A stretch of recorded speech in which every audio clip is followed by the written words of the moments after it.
Welcome to today's webinar. My name's Tara and I'm the account manager here at Charity Digital. I'll be your host today and would like to give you all a really warm welcome to this afternoon's session. As we're getting started, please feel free to introduce yourself in the chat and let us know where you're joining from today. We love to see which non-profits and charities are joining our sessions. As we're getting started, I'll also just give a really quick intro to Charity Digital. So we are a registered UK charity, and our mission is to help other charities to increase their impact by being more digital. Today's session is going to be all about empowering charities with Slack AI and Agentforce. And it will be hosted by James, who is the account executive at Salesforce for Slack for Good, and Gary, who is lead solutions engineer from Slack for Good as well. And James and Gary will also be joined today by Hannah, who is the Salesforce administrator at Good Things Foundation. So during the session, among other things, we will be covering how Slack empowers your nonprofit to collaborate more effectively and get real-time insights, automate tasks, and simplify complex workflows just by asking. How to keep staff and volunteers aligned with AI-driven updates and easy to access information. They need to stay mission focused, and also how Slack AI is used to surface relevant insights so your team spends less time searching and more time making an impact. So just before handing over to James, Gary and Hannah, I wanted to share a few quick house rules and pointers for today's session. So the session will be recorded and will be uploaded to watch on demand within a week's time, and any slides and other resources that are used in the session will be made available to you. So if you miss something, then please do not worry. Closed captions for today's session are available, and to enable these, you just need to go to the bottom of the Zoom window and click on the up arrow next to closed caption and then click show subtitle. During the webinar, please do get involved, ask lots of questions, and we just ask that with any questions that you have, you'd use the Q&A section, because if they're just put into the chat, then we can't guarantee they'll be picked up. So the Q&A section is located in the Zoom menu bar at the bottom of the screen, and we'll address them at the end of the main presentation. If you see a question that you particularly like the look of and you would also like an answer to, then please do upvote it using the thumbs up icon, and we can make sure that we prioritize getting to those ones first. And finally, we really hope you don't, but if you do encounter any sound or image issues, then please do let us know in the chat, and we'll do our very best to get the session back to normal as soon as we can. So without further ado, I will go ahead and hand over to James, Gary and Hannah. Thank you very much, Tara, and thank you very much to Charity Digital for hosting the webinar today. It might be interesting to see if closed captions can pick up on my Irish accent, but we'll do our best nonetheless. So first of all, welcome everyone. Today's webinar is on powering nonprofit collaboration with Slack. We really appreciate your time. So I just wanted to start by saying thank you very much. We know how busy all of you are in your day-to-day lives, so thank you very much, in your day-to-day jobs even. So thank you very much for giving us the hour, and we hope it's worthwhile for you. So before we go any further, I just thought it might be useful to give a quick agenda just on what we are going to touch on today. I'll start by introducing the speakers. Then I will go into a little bit more about Slack as kind of an overview, just to kind of give you an idea of what we're all about. Then we're very lucky to be joined by the Good Things Foundation, and Hannah, who I'll introduce soon, will speak to us on how they use Slack and a little bit more about their organization. We'll then have a demo from Gary on how Slack looks, and we can finish up then with some questions and answers. So on the call today, we have Gary Torres, who is a solution engineer here at Slack, and we will hear from Gary later on as he shows us what Slack looks like and takes us through a demonstration. Myself, I'm a Slack specialist here at Salesforce and Slack, and I work specifically with nonprofit organizations all around EMEA. And finally, we have Hannah Faber, who is a Salesforce admin at the Good Things Foundation. and you'll hear more from all of us as we go through it. So we know from speaking to many nonprofits on a daily basis that work is certainly challenging. Working in a nonprofit at the moment is absolutely not easy. The cost of living is constantly increasing, which means there is a decrease in disposable income and therefore a decrease in donors, which means the competition for funds is always rising, yet the expectation of stakeholders is also rising. And that could be internal or external, whether it's your board or funders. And this often leads to an increase in reporting or a higher admin burden, often happening in a landscape where employees are switching between several different digital tools and dashboards. So we've learned that 41% of work is spent on low value tasks. These are tasks that aren't directly helping you achieve your mission. The average worker is switching between more than 11 applications, and 47% of employees struggle to find information. So today and throughout this webinar, we're hopefully going to show you how Slack can help your organization and how we can help you survive and absolutely thrive into the future. So Slack is far more than just messaging. Slack is how work happens for millions every day, and that includes 10,000 nonprofits globally. This is by combining chat, project management, and modernizing mission-critical processes. Slack is loved by its users and the organizations that it serves. So why is this? With Slack, we're able to streamline communication, automate workflows, and access third-party data. And that data could even obviously include Salesforce. So it means employees stay connected and informed, making it easier to manage projects or tasks in your organization. So over 700 million messages are sent every day in Slack. Over 3 million workflows are used daily. And although it's not a nonprofit example, I thought it was cool to add in here that ChatGPT was actually built on Slack. And the CEO of ChatGPT, Sam Altman, says, "I'm on Slack all day." And that's because that is where they get their work done.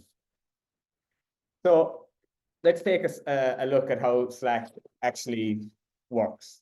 So it starts from the foundation of all your people, your data, and your enterprise applications all in one place. Now, these people aren't just employees, it's also volunteers, members, partners, etc. These people, or even agents, can gain access to metadata between Slack and Salesforce or other third parties. Slack connects to all of the systems your organization uses. So this could be Workday, Google Drive, Concur, Microsoft Teams. And then once you have all of this together in one place, Slack helps you to orchestrate work and operate more effectively. So this means seamless collaboration in channels, which is what we know everyone loves and knows about Slack. It's also searching across your organization for key knowledge, which we've already mentioned that staff are spending way too much time every day doing. It means pulling project management right into the flow of work with things like Slack lists or no-code workflows. And this helps us to unlock certain things. So one would be faster actions. This could be onboarding new staff or approving expenses or even updating Salesforce records, all in the flow of work, all within Slack. We can gain better insights in the flow of work from your most important data sources. It also makes you a much faster team. And we know that one of the biggest differentiators between the most successful nonprofits and everyone else is being faster. So lastly, Slack also helps you build a high-performing, connected culture. It's the combination of all these things together that will help you drive results. And on average, we see an increase of 47% in productivity when customers come together in Slack. So Slack is viewed as a productivity tool. It really is the digital HQ where you can easily collaborate with colleagues who may be remote, or your donors or your volunteers. You can integrate with the different tools that you use every day to simplify your work experience by working in just one single pane. A way to think of Slack often is like a smartphone. So with the smartphone is you can make calls and text, but it's only when you unlock the rest of the power, like by adding, say, your banking, your email, your Instagram or TikTok, if that's what you like, where you can really gain all the value and have the complete package, I suppose. So Slack is the 2% of your IT spend that unlocks the other 98%. We have an extensive app library where popular tools like Zoom or Jira or Monday.com offer free integrations. And also, there's maybe a slight elephant in the room in that many organizations here will be using Teams, and some people see Teams and Slack in the same light, which is absolutely not the same. And I hope by now, even already, or definitely by the end of this webinar, you'll understand that there is quite a difference. However, you might be surprised to hear that actually 76% of Slack customers use Microsoft Teams alongside Slack because they coexist extremely well and they actually complement each other really, really well as well. Although Slack actually does have 2 times greater employee engagement when compared with Teams. Okay, so now we're just going to move on to the Good Things Foundation. So we're very, very lucky to have, and actually very, very thankful to have Hannah Faber, who is the Salesforce admin for the Good Things Foundation. Again, we really appreciate your time, Hannah. Just to start off, it would be great if you could give us maybe a little bit of background on the Good Things Foundation, the organization as a whole, and your role within the organization. Sure. Hi, everyone. So I'm Hannah. I'm the Salesforce admin for Good Things Foundation. I normally sit in the background, so it's exciting to get to talk to people. And Good Things have been around for a long time, and we're a digital inclusion charity working towards a digitally inclusive future for everyone. Everything the world asks us to do these days is online: taxing your car, finding a job, finding a house. And an awful lot of people may not have the educational resources or the technical resources to leverage digital life. We have a network of digital inclusion hubs that leverage our 3 core products, which is the National Data Bank, which allows us to distribute SIMs and data through the hubs. The National Device Bank, which allows us to distribute devices, laptops, phones, tablets through our hub network. And our Learn My Way platform, which is a free platform for education on the internet and how to leverage it and how to get confident with it and the services available through it. And what we want to do is empower our network of hubs to give out as many of these things as we can. And anyone watching right now, you can become a digital inclusion hub if you're a library, if you're a community center, if you're a fish and chip shop with room for a table in the corner where you want to put a laptop so customers can come in and check their email. You can join the digital inclusion network and get access to devices, SIMs, and education for your I want to say constituency, but that's not quite the word that I mean. So yeah, if you feel like that is something, if you have capacity to help the people in your area become more digital, then we are here to help you. Brilliant. Thank you very much, Hannah. That's a fantastic overview. I'll actually just stop sharing so we can see the conversation, I suppose. But the first question I would have on the Good Things Foundation, really, and in relation to Slack, would be, how has Slack actually simplified your workload, especially compared to, say, using multiple apps? Sure. So a little bit of background for me. I was in the Salesforce ecosystem for a long time. And then just before COVID, came out of IT entirely, was doing a very different role because I had family commitments, I had some caring. And so I was actually working part-time in the co-op, very, very different. And then when I came back to the Salesforce ecosystem, when I came back into working in IT, I remember coming into the job and thinking, oh, I'm going to have so many things to learn. there's going to be so many apps that we're using, and there was just Slack. So Slack is it's made such a difference to me personally, having come from an ecosystem that was very chaotic. There was a lot of apps and a lot of learning curves, and then to come in and use Slack.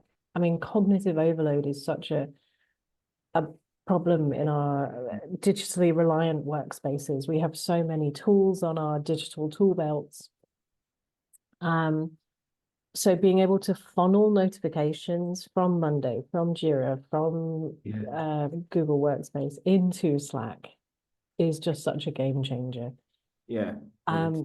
Your mental bandwidth isn't being pulled in 18 different directions. You're not having to context switch all the time. Yeah. Yeah. And no, sorry, that's brilliant. Thank you, Anna. And then just on the organization of like channels and threads, which some people on the call may or may not understand at this stage, but I'm sure they will. How has that improved collaboration? So channels and threads in Slack means, your marketing team can have a channel, your sales team can have a channel, the tech team can have a channel. Communication is streamlined. There's not unnecessary overlap. One use case I can think of is that where we handle sensitive data, we get GDPR requests, we're able to create custom channels with people from different teams. Only the specific people who need to be involved in these sensitive requests around data. We're able to create channels and conversations that are extremely specific and keep the execution of those requests efficient and timely, and the distribution of responsibility for those requests really efficient. So we're able to swarm on something. And threads, it took me a minute to get used to threads, but I love them now. You can answer so you can keep a conversation going in a conversation and not have the conversational debt of taking up the main channel. You can kind of move it slightly to the side. So if you want to dig into a comment that someone's put on a channel, you can have like a 10 message thread under that, and you're not spamming everyone else in the channel. So that's great. Yeah, exactly. So at least it keeps it nice and tidy and not people going off on tangents and stuff, or if they are, that can be just kind of taken to the side, I suppose. You mentioned there already as well the notifications from different applications coming through, kind of funneled in Slack, and I know I was talking about it's in the flow of work, and it's your digital HQ. It's where you get your work done. Yeah. Can you describe how using third-party apps within Slack makes you more productive? Sure. The example that immediately comes to mind, because it's happened to me twice this week already, is that you're having a conversation in a group channel. You drop a G Suite document into the channel, and Slack, because it's integrated with our Google Workspace, Slack goes, not everyone in this channel has access to this document. Do you want to adjust the sharing settings of this document? So instead of having to go back into the document, come out of Slack, go back into the document, change the thing, come back, you can do it directly in Slack. So that's fantastic. And we as the tech team use Jira. We can manage notifications in Slack. We can share information. We can swarm on things. I know a lot of other teams leverage Monday. They've got their notifications coming in. It's fantastic. Yeah, you have this kind of one-stop shop for everything. Yeah, and even as you mentioned, there are cases coming in from Jira or from Salesforce or whatever it might be. You can swarm around them if they need the expertise, and different teams might be using different systems, but they can all get it done in Slack. Yes. That's great to hear. And again, thank you. What actually has been the reaction of your team members in general, and I suppose particularly those who would be less tech savvy? What has been their reaction to using Slack? I think there are some tools, you know, when a new starter comes along, you know the things you're going to get the most questions about, and you know the things that have the biggest learning curves. Slack is incredibly user friendly. It's the plug in and play nature of it negates the need for any kind of tech savviness from an employee. You open it up, it's logical, it's clear, user-friendly interface. The learning curve for users is gentle. It's not scaling a cliff, it's a gentle amble up a hill. Yeah, I suppose that question was slightly loaded for me in that we hear all the time that people who use Slack genuinely really love it, love the user friendliness of it, love how intuitive it is. So yeah, I'm delighted to hear that.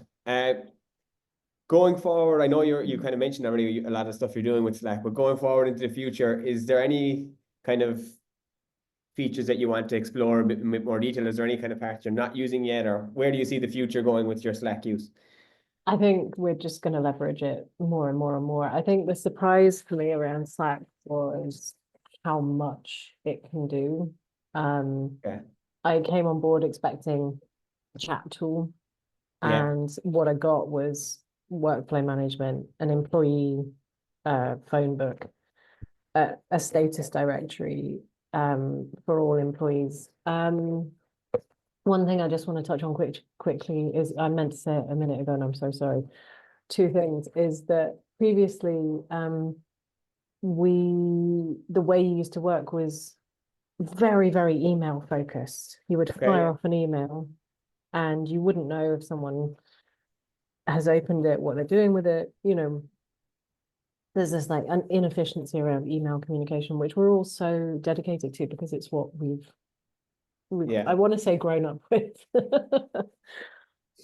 Slack has completely changed the way we communicate as an organization. You can see if someone's online, they can put a status against their person to say, I'm on lunch, I'm on holiday, I'm going for a walk, I'm at the hairdresser. Not that our employees go to the hairdresser on work time, but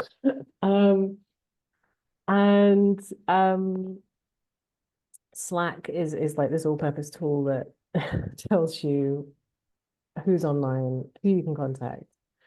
The communication is so much more direct.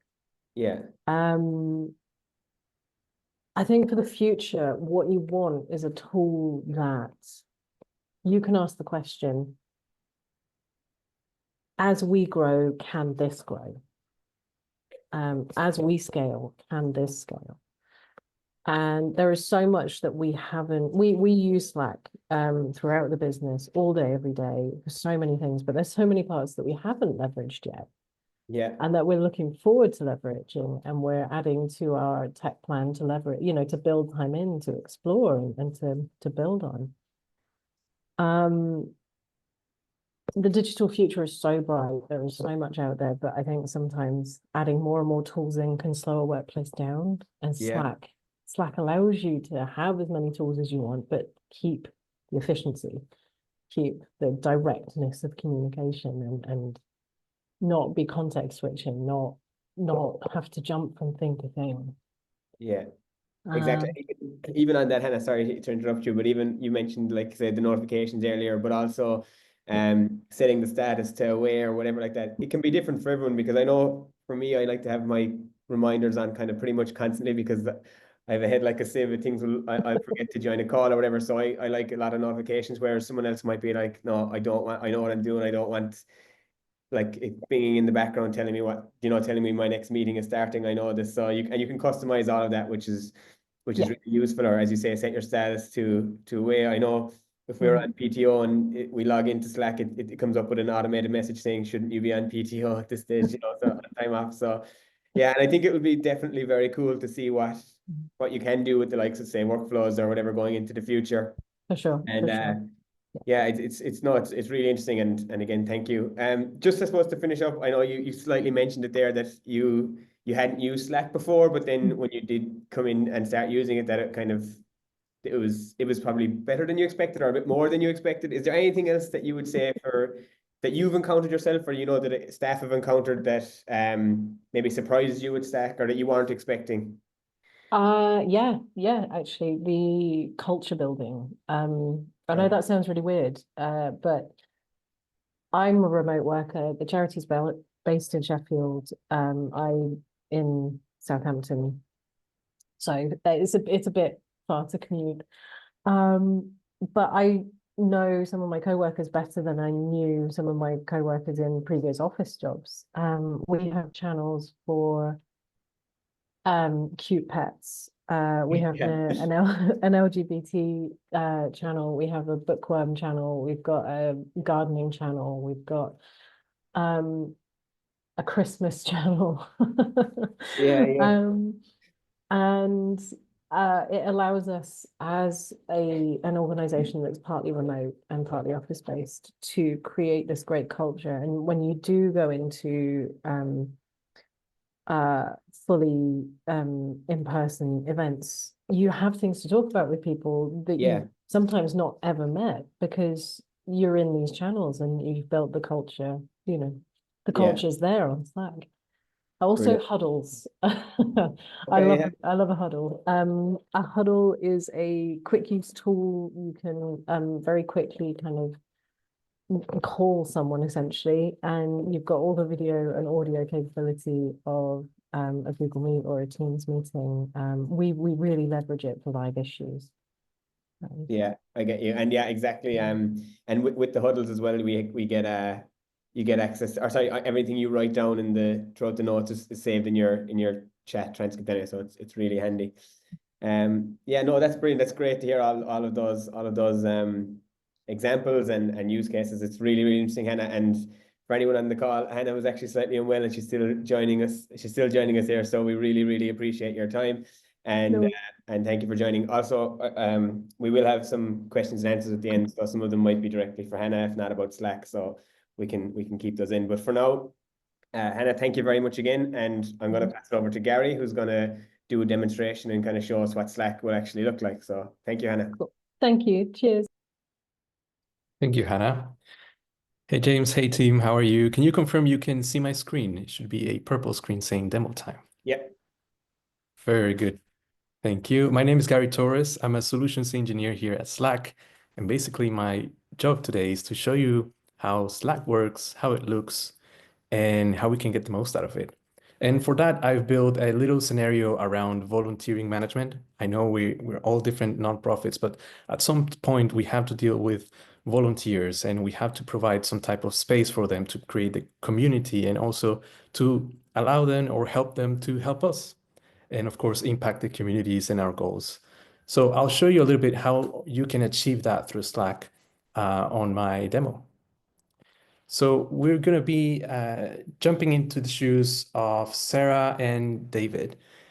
Sarah Parker is a volunteer coordinator at the Trust. By the way, the Trust is just a nonprofit. It's a fictional nonprofit, but the use cases that we're going to be looking at are very real. So Sarah is a volunteering coordinator, and David a volunteer at this organization. Now, of course, they work together, but there are also many challenges that they have to overcome, especially around communication and collaboration. One of the main ones when Sarah, for instance, is creating a new event for volunteers to participate and to raise funds and contact local authorities to pretty much spread the word around a new event. This type of thing ends up happening, right? Where Sarah is perhaps sending an email to everyone who is a volunteer or has signed up before as a volunteer at the Trust. Then she has to jump maybe into a WhatsApp group, but she's not sure if this is the right group. Then David receives some kind of information from their peers and so on. At the end, it's all this, managing all this communication becomes really, really complex because you have multiple tools. Some of them may be official, some of them may not be official ways of collaborating, but again, you have to deal with it. The impact around this is that for Sarah, who's creating all these events and putting together all these people to work, requires a lot of high admin overhead. And for David on the other side and the other volunteers ends up impacting in their engagement. After a few maybe volunteering opportunities, they start to seeing it's complicated. There's a lot of communication back and forth going on. So yeah, low engagement, maybe they will not sign up as much as you'd like to. Now, luckily for us, in this case, Sarah has used Slack before, and now she's been preparing the organization to start using it. And we can jump into that section of the demo, showing you how Sarah has built a single place for everyone to collaborate. To make it easy, if you're thinking about we're going to work with the trust, okay, we go to Slack and we start collaborating from there. The other thing that Sarah did is creating some automations. I'll show you how those works so that they don't have to do too much manual work anymore. We let Slack handle those. And at the end, also how we can involve other organizations outside of the trust. We know that, of course, we work with our volunteers, so maybe part of our staff, or also maybe part of other organizations out there. But how can we bring people from outside with the current toolset that we have? You can do that in Slack, and I'll show you how that's done. So let's dive into the first topic, creating that single and familiar place for everyone to collaborate. And if this is the first time you're looking at Slack, no worries, you'll find it very intuitive, very easy to learn. Now, on my screen, we're looking at Sarah's Slack, where we have on our left our main navigation from the tool. Sarah has connected a few things, an AI agent, and other tools like Microsoft Team calls and Outlook to keep her focused on her job. These are the tools that she needs. Of course, she can also reach out to other peers within the organization, like Natalia, and can send a message. Hi, Natalia. She can also send voice notes, video clips, even have a call directly from within Slack. So you have all those modern capabilities from a modern communication tool. But as Hannah was saying before, the real magic of Slack happens within channels. Now, I have organized here, well, Sarah has organized here a few channels within the organization. Some of these channels are for social activities like building culture, right? So like the gratitude posts where people just gather together and share the images and pictures from what they're doing this weekend or with their dogs, what kind of activities are they having. You can react and essentially build community, ask questions, and build that community around the topics that you want. Now, this is great for social activities, right? But that also works for creating a larger community. Now, we have another channel here called Announcements All. This is a channel where all the organization is part of and a channel that you want to keep up with. Now, if the organization is now launching a new wellness program, you know that it will be announced in this channel. So now you have a centralized place to go and consume that information and find what's the latest and greatest. With same as before, you can react, you can do a thumbs up, you can even ask questions around the quarterly impact report. Let's ask one over here. Can I get access to slides from the presentation? And hopefully someone from the organization will follow up. And as you see, I'm not disrupting the rest of the communication. I just created a threaded conversation on the side where other of Sarah's colleagues will jump and help me out. Good. Now, of course, this is for the entire organization, but Sarah is interested in volunteering management. So she has created a similar announcements channel, but just for volunteering, where only volunteers and other staff are part of this. So Sarah is announcing that the new volunteering season is officially open. And of course, people are already reacting, saying that they're very excited and starting the communication around this. Now, Sarah is also pointing out people to join the welcome page. If you see here at the top, there is a welcome page attached to the channel. We call these canvases, but you can think about this as a landing page where you can add more information about the channel. In this case, Sarah has created a welcome page where she's saying, yeah, this is the place if you want to be for all volunteering topics, right? Here we're showcasing the upcoming volunteering opportunities. We have a few. ways to track your time. If you want to submit a new idea for a new project, you can do it from this link. And also a few recommendations on other channels that you can join as a volunteer. Of course, all of these different opportunities have their own channel separately. So if you see here, there are over 200 people on this channel, all volunteers.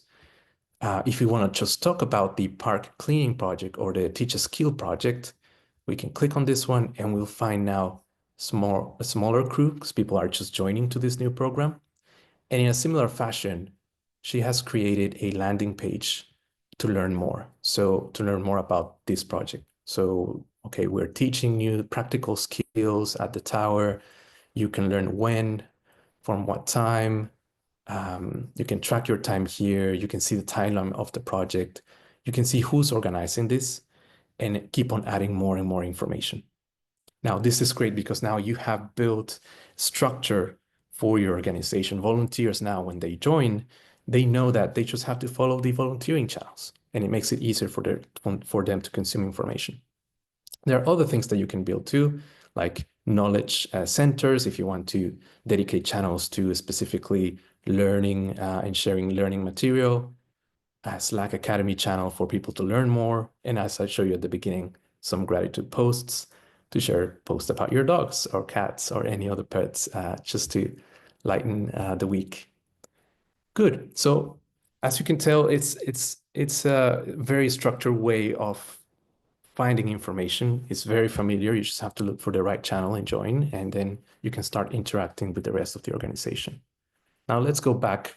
I've shown you this part where you have your announcements and dedicated channels, of course. Now that's from the point of view of Sarah, who has created all the structure for people to join in. Now, I wanted to show you as well from David's point of view as a volunteer, how this looks and how he can use the different automations that are embedded within Slack to make his work as a volunteer easier and keep all the manual and repetitive work that you have to do as an admin to its lowest, because now Slack is taking care of that. So let's switch over back to my demo now from the perspective from David. Now, I know that a lot of the volunteering work doesn't happen behind a desk. We're looking at the Slack app from my laptop, but I've also connected my phone to this. So the next portion of the demo will happen from my phone, simulating that I'm David and I'm just logging into Slack here. So on the right-hand side, you're looking at my phone. Yeah, there we go. We're logged in as David. We're going to move this to the side. There we go. Now, David, in a similar fashion, has access to the channels that he's interested. He's just joined the organization, right? So he has access to the announcements volunteering channel and the gratitude posts and some of the knowledge center access as well. So let's say we want to learn about what's the latest on volunteering, right? And we can click on the announcements there. And okay, remember, I'm new to the organization, so maybe I need to catch up with all this information. I can do this really quick. I can, of course, read the entire thread of information. That would be one way of doing it, but sometimes that could be too much. If you notice on the top right corner, there's a little star here. This is an automation that allows me to summarize the information from a channel. Now it's going to take a little bit because it's reading that information. It will generate a summary for me. So now I see an AI-based summary. I don't have to do the entire reading of the channel. I can just do it from this automation really easily. Now I'm learning, this is the, okay, volunteering season has started. Sarah Parker announced that, and there are a few volunteering opportunities. I'm gonna click on the first one because I'm interested in here, and you'll see that now I have more information about this. So of course we have a nice paragraph of a summary, but I can also go deeper and find more information about this. Now, this is all powered by AI, so it's making my life easier as a volunteer. Let's click at the announcement and see what's there. That takes me directly to the message. I'll click on welcome. And all right, I can see all the different opportunities. I'm now interested in teaching a skill day. Good, let's go that. Okay, I like this information. As I showed you previously, all that was available on my laptop, but it's also available from my phone. I'm gonna join this channel because I want to participate on this opportunity here. Let's join this channel. Good. And now notice that immediately after I joined, I've been welcomed by a bot. This bot is saying, hey, David, welcome to this. Thank you for helping us. These are the top 3 things that you can do right now as a volunteer to help us out on this Teach a Skill Day. Now, this is because Sarah before has created an workflow to welcome the newcomers. So you don't have to do that manually of, okay, you have to handhold David now and teach them what's the latest on this project. The bot can do that for you. Again, it's using AI at the back end, and it's generating the summaries, and it's telling you we are at the planning phase. So maybe you can help us with that. Good. So great. I can answer back. Great. Happy to be here. And there we go. Now I am part of the volunteering channel for teaching a skill. Now, what about logging time? As a volunteer, I'm required to log my activities. So at the end of the month, I have a nice report on the amount of hours that I've added to or that I contributed to this. So I can do that through a workflow real simple from here. There's a button to track my volunteering time. I'm going to click on this, run a workflow, and there we go. I'm being presented with a small form where I can say, okay, I am participating on, there are different activities, but I'm going to say teach a skill. I contributed towards this yesterday. I invested 1 hour, and what I did, I talked with local businesses to join too. So I'm going to submit, and I can go back to doing volunteering work at this opportunity here. Now I got my confirmation saying that my time has been tracked. Now, good. Now, as you notice, it's all within Slack. I didn't have to switch over to a spreadsheet somewhere else, to a form on a different website to be able to first be onboarded, and secondly, tracking my time from here. It's all within just this channel, and all the information is there. So as a volunteer, it's very simple for me. I don't have to switch over different tools in order to achieve what I want to do. Now, let's go back to Sarah's perspective here. All of these are automations, by the way, that Sarah has created, and that also Slack creates as template for you, so you can reuse those. So what happened with that time tracking? So Sarah has created a list within Slack to catch all that volunteering time. You can think as a list as a way of collecting information. And on this list, we are pretty much collecting all the different activities from the different volunteers that they are tracking their time. So I can see David's here. He has worked on Teach a Skill, and it's now on the approval stage of needs review. I need to review this.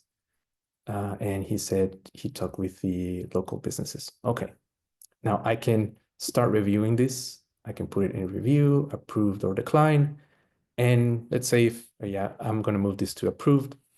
That would automatically trigger another workflow, sending perhaps a message to David telling, yeah, your hours got approved, or your report has been updated. You can check on it later, and so on. So now you can see that I don't have to, again, switch tools. I can do everything from Slack because everything is connected directly through this.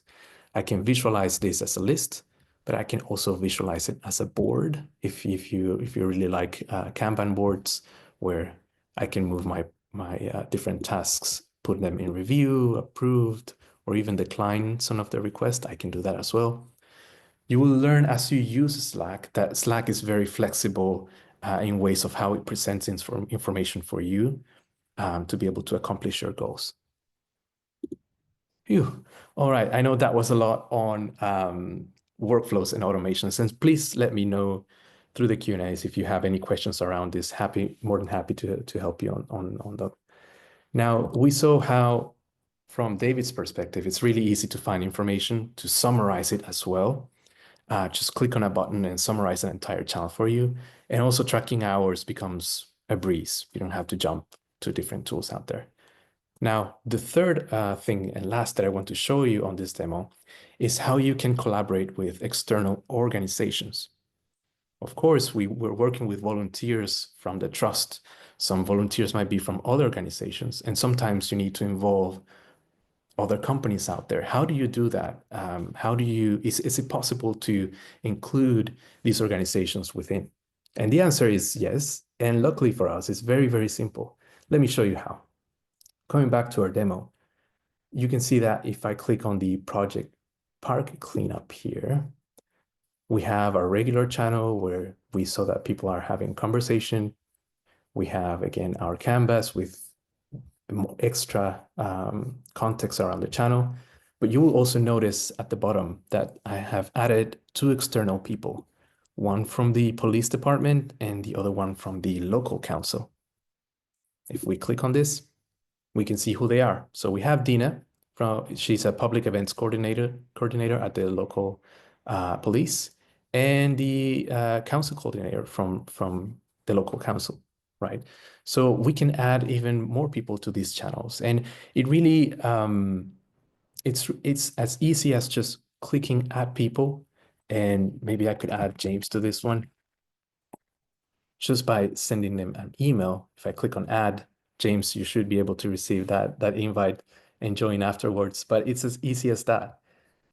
If the organization that you are inviting has a Slack, then of course they will just see it as a new channel popping up on their side, and they can continue the conversation. If they don't have Slack, then they'll just receive an invite to download it or go into the browser to that Slack and create their profile. And once they finish that sign up, then they'll be able to use it from your organization. So you can invite people as guests. In this specific example, the police department and the local council, they are guests and they can only see this small channel, the cleanup, the park cleanup project, nothing more. They cannot see the gratitude, the Slack Academy, Knowledge Center, the announcements, etc., because they've only been invited to that. So as an admin or as an organizer, you have a lot of control over how people can interact with your organization, which channels can you invite them, even if they can use some of the workflows that I show you. So a lot of granular control. So you have collaboration happening, but you still have a lot of control over what people can do. What's great about this, it's, of course, you can access it from anywhere, from your phone, from your laptop. It's available on the go. And again, as I show you, it's really simple to add more people. I didn't have to create a new Slack in order to invite the local council and continue the conversation from there. So that pretty much wraps it up of the 3 main things I wanted to show you and how Sarah on the Trust has organized the entire Slack to be able to collaborate. But of course, we just scratched the surface here. I just wanted to give you that example because I know we all manage volunteers at some point. But I wanted to leave you with this, that you have now this centralized place for collaboration and knowledge. You can reduce that administrative burden through the automation and AI. You can streamline onboardings for the volunteers and your staff, single place of truth, working with external people, everything under that secure and compliant umbrella within Slack. So I'll check on the questions if you have any later on, but I wanted to leave you with this. Again, it's really simple to set up, as Hannah was mentioning before in our interview panel section, and it's very intuitive to use as well. So thank you. Over back to you, James. Great. Thank you very, very much, Gary. That was a great demo, and hope the listeners here got a lot from it. So just before we go into the Q&A section, I just wanted to kind of add a little call to action here. So as I mentioned at the start of the webinar, basically I'm an Slack specialist here. So I deal with nonprofit organizations all across EMEA. What I've added in here is a link to my LinkedIn and also my email address. Please feel free to get in touch. We will also send you the application for the nonprofit discount, because Slack has a nonprofit program where nonprofits get up to 85% discount. There is several kind of additions and things like that. So I'd be more than happy to have a conversation with any of you and get you to a point where you can actually make an informed decision on Slack.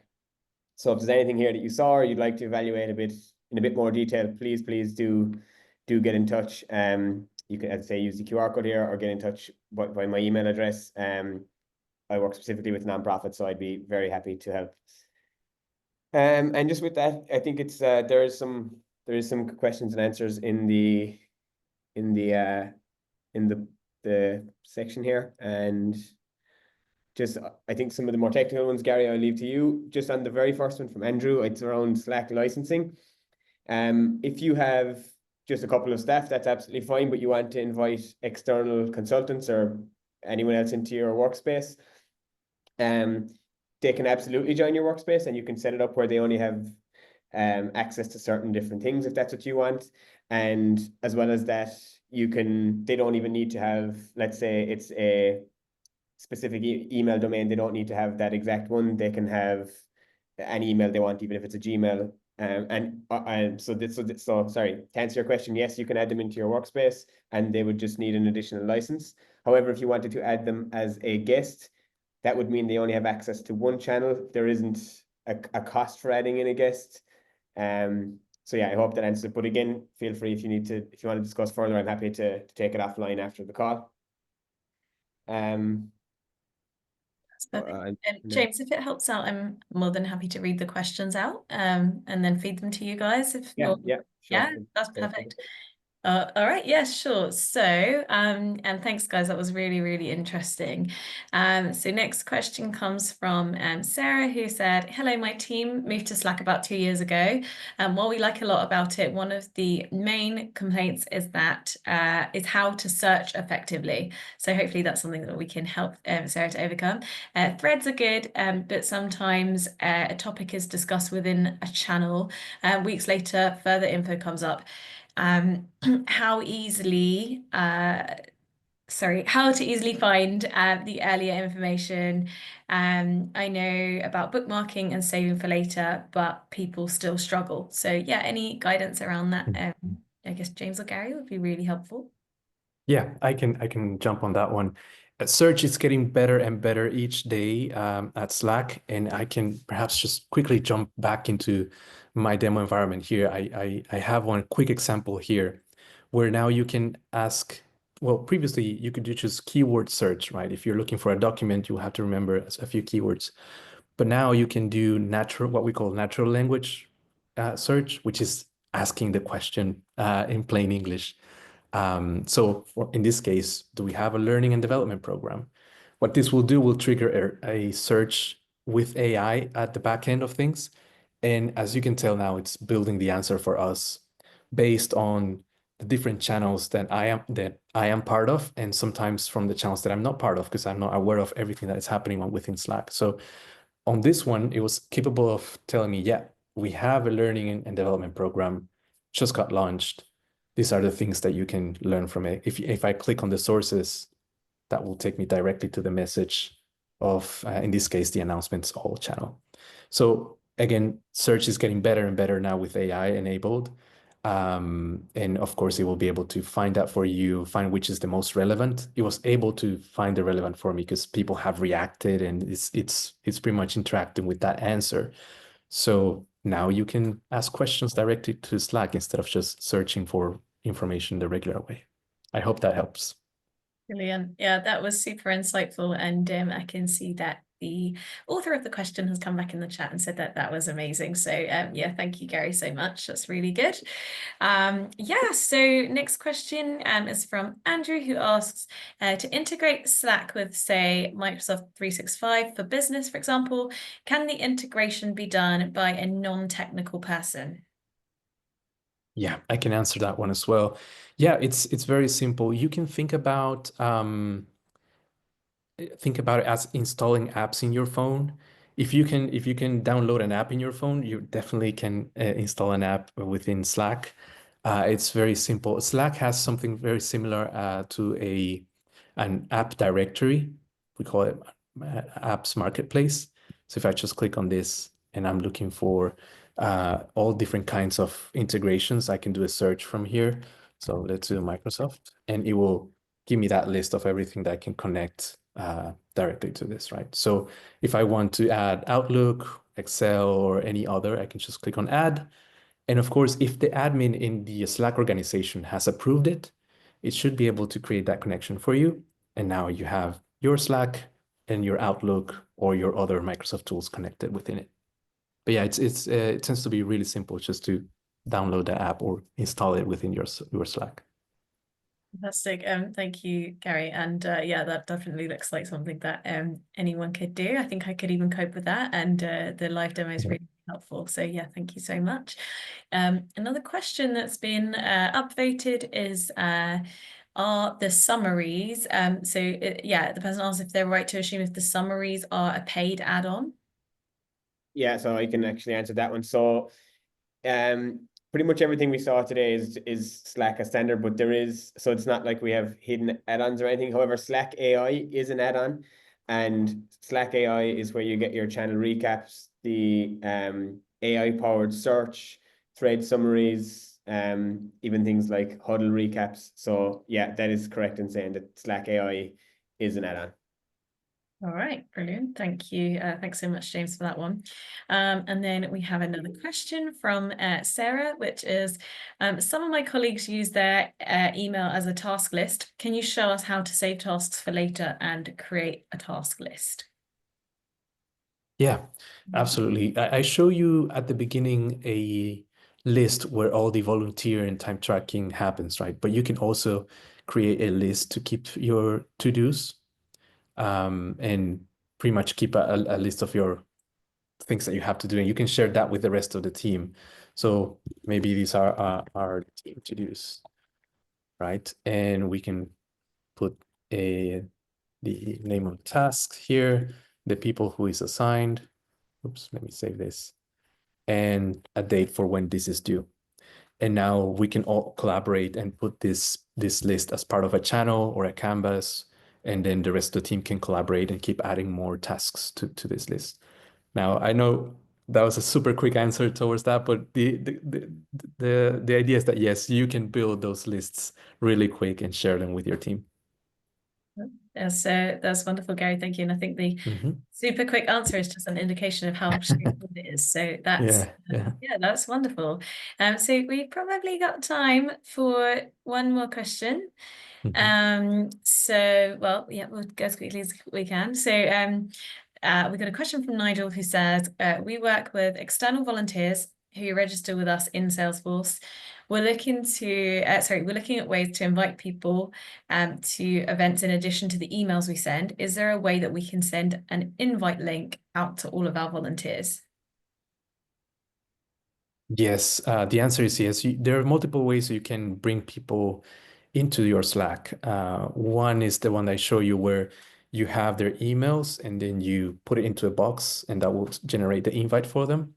The other one, I guess it works the other way where you just create a link. This is an invite link, and anyone who has access to that link they can click and they will sign up. They will join then automatically within your Slack. And there are a few ways you can control that in terms of if you want a link to expire after a few certain days, that's recommended to do. So it's not like open to everyone, and then those links get shared everywhere. But yeah, it could be as easy as that. So if you have a portal either from Salesforce or from other tools out there where people sign up, you can then just share with them a link, and that will invite them into your Slack afterwards. Yeah, that's really helpful. Thank you so much, Gary, and thank you, James and Hannah, so much for joining us today. I'm afraid that is all we have time for in terms of the Q&A, but we've got a few unanswered questions, so we can certainly look to follow up on that and perhaps get some of the questions posted on the resources page of the on-demand the webinars on demand landing page and get answers to them. And I can see that my colleague has also just popped a feedback form into the chat section. So if people are able to complete that, that would be fantastic. So yeah, that is the bringing us to an end of today's session. Thank you so much to everybody who joined, and thanks again to James, Gary, and Hannah, and everybody who attended. Just wanted to make everybody aware that our next webinar will be taking place on Thursday, the 20th of March. So we don't have one on next week, but on the 20th of March, same time at 1 p.m, and it will be on fundraising forward trends to watch out for in 2025. And we will pop a link into the chat for that one. Finally, yeah, just again, if you can share your feedback via the link that's been posted in the chat, and you will also receive a prompt just after you leave this page, we would really appreciate it. So yeah, that's all for today. I hope everybody has a really lovely rest of the afternoon. I hope you get to enjoy the sunshine. And yeah, take care, and we'll see you next time. Thank you. Thank you, everyone. Thank you.